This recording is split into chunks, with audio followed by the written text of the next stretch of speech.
I'm just saying. Where is it? It's in the garage. No. Yeah, it works on the battery like this other one. Somebody to dance, somebody to love, somebody to dance. Good morning, Philippines! Good morning, everything. Good morning, guys. Good morning. I just been listening Kim Clement. So ngayon, maganda, ito yung panahon na maganda yung panahon. Maganda yung temperature, 60 plus. Kanina, sobrang foggy, kaninang umaga.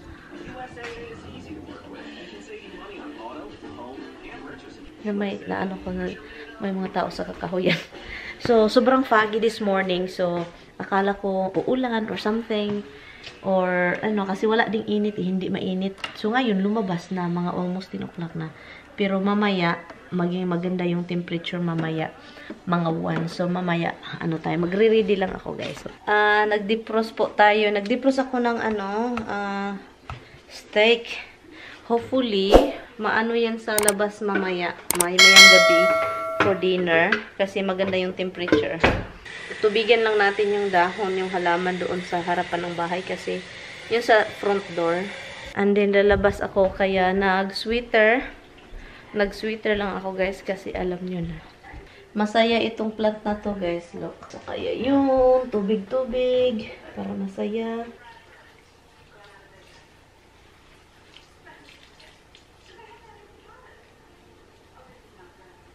So, ito, guys, yung gamit. Doon si Tami sa labas. Inano ko lang yung buko kasi para hindi anek.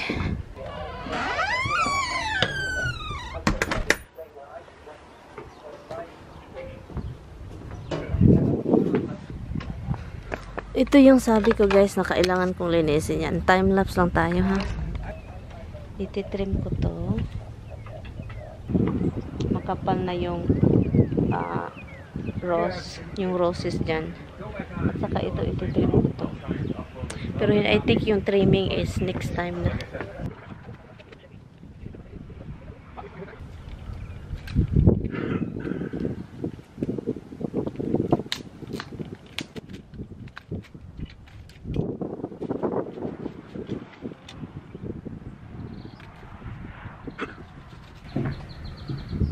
Would it be easier using the hedge trimmer?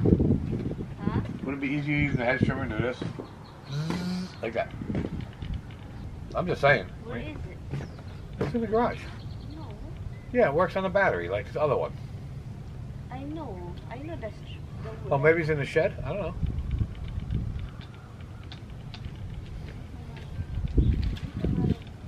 Yeah, but this way you could just do like this. Just like this. And it would cut everything off at the space you want it to be cut. Yeah, I'll get the thing. It might be in the shed. Yeah, so can you give me the key after that? I'll go get this one. Wait till I finish my cigarette. Oh, the Andrew's glove? Huh? She said it's in your Rochelle's house. She bring it here and she left it. Okay. Ititrim ko na lang yun, guys. I think I'm just gonna get rid of the roses, period. I don't know. I will get rid of trim it. roses. Huh? You never get rid of roses. So, kailangan lang ni Tami kunin yung yawi. Maganda yung panahon ngayon. So, ito yung magandang linis. And itong yard namin, kailangan lang siyang lagyan ng mulch dito. And then, magtanim ako dito ng tulips dito. Kasi nawala na yung mga tulips na tinanim ng previous owner dito. Right back. Ko lang na, kumuha ako ng battery. Si Tami andun sa office niya.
Pagod ako. May kausap si Tami.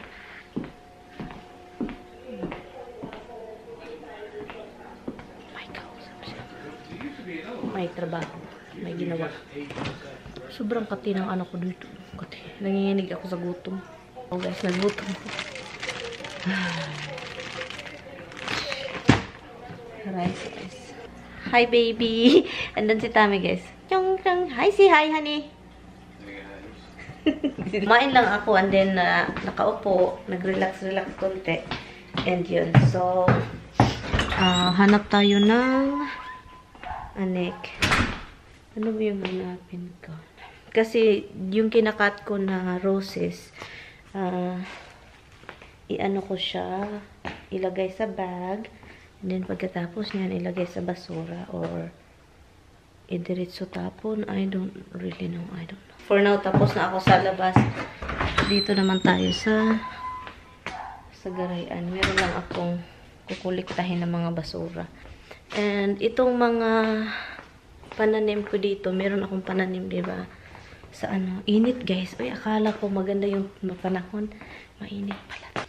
Ito, pwede ko pa to, magamit ko pa to, tamnan ng bulaklak, diba? Okay, itong ibang pot, 2, 3 ata. And then yung the rest, yung mga container ng ano, ang gagawin ko is itapon. Yung mga container na iba, itapon. Ito, gamitin ko to, hugasan. And then lagyan ng bulaklak para sa loob ng bahay. Iwan ko kung bakit ginamit ko sa talong. Nilagay ko yung talong. Maganda namang pot ito. Parang nakabaho ako ng ano tae. Nalilipong na ako. Anyway guys, sa labas guys, nakapanimaho ko ng ibang baho. Kailangan na talaga nating mag-ano ng septic. Malaman natin kung asan yung septic. Baka nag-overflow na yung ano, yung septic natin. So sabi ko sa asawa ko, alam mo, ida-drive kita, punta tayo sa previous owner. Oh, may salad pa si Mister. So, punta tayo sa previous owner ng bahay na ito. And then, all we have to do is you're very friendly naman. Magtanong lang tayo kung ano. Alam ba nila yung ano, septic, ganon-ganon, di ba?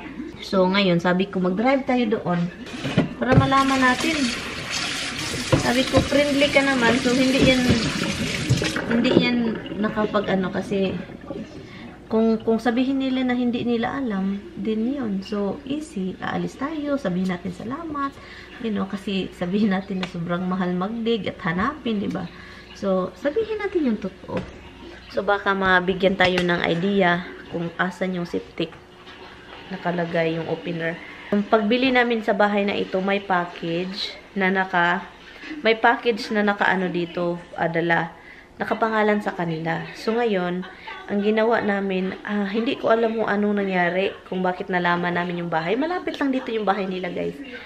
Mga 15 minutes or 10 minutes drive. Malapit, sobrang lapit lang talaga.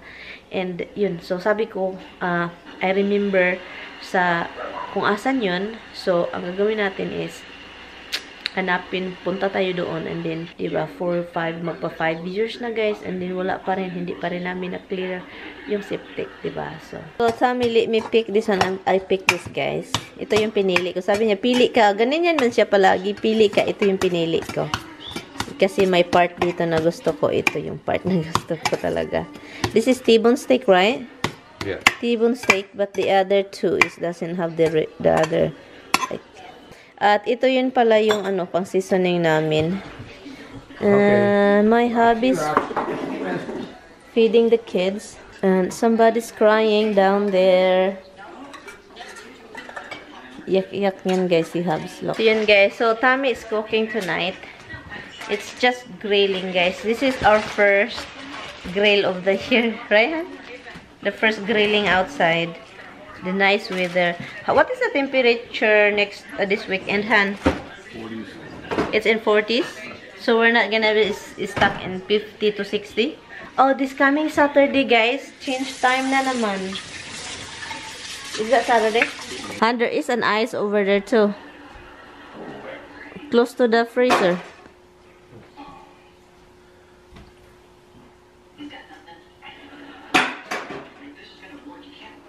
He's going to drink. Yun yung ano ni Tommy, guys. Paboritong gawin kapag mag-grilling. Scotch. You have more scotch up there? That's the big bottle? We have more up there. I think you have 3 of them. Look, and behind with the box. It's still in the box. Oh, yeah. Yeah, and I think you have more downstairs in the basement.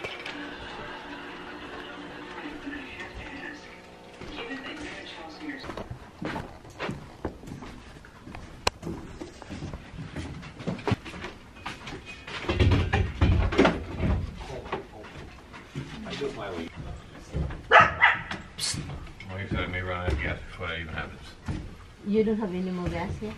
First time grilling sa pinakaunang taon. And masakit yung puson ko. Kasi, iwan ko bakit. Masakit siya at saka nag-bloated. Lumaki yung dito. Nag-bloated at saka sobrang sakit. You know? No, you have to hear it. Yeah, I know. Go ahead and turn this off in the meantime. Ganito kami magluto. Unahin palagi yung sa akin. Para maluto agad. And then yung sa kanya is mamaya. Kasi gusto niya yung rare. Ako, dead as in dead na hindi na makabangon. Look. Maganda talaga yung panahon ngayon ay.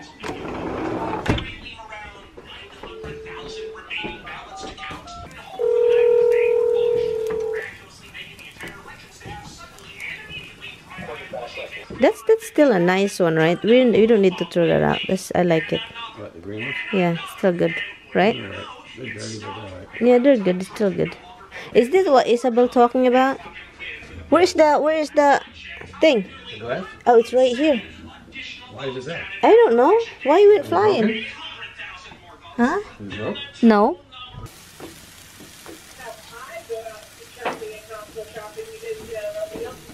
Tapos na yung steak natin. So, yun. And, meron pa naman siyang salad. So, yun yung dinner niya. Somebody to love, somebody to love, somebody to dance, somebody to love. Little by little. Kaya.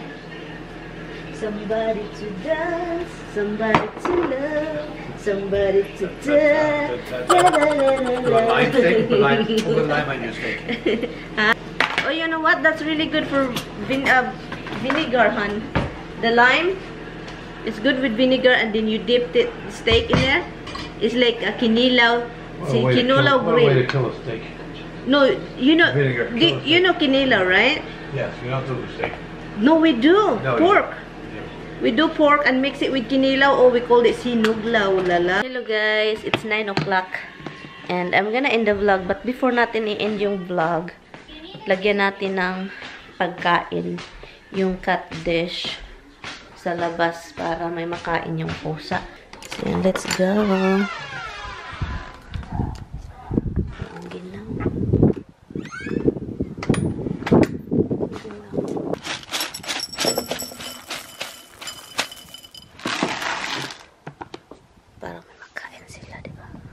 Hi!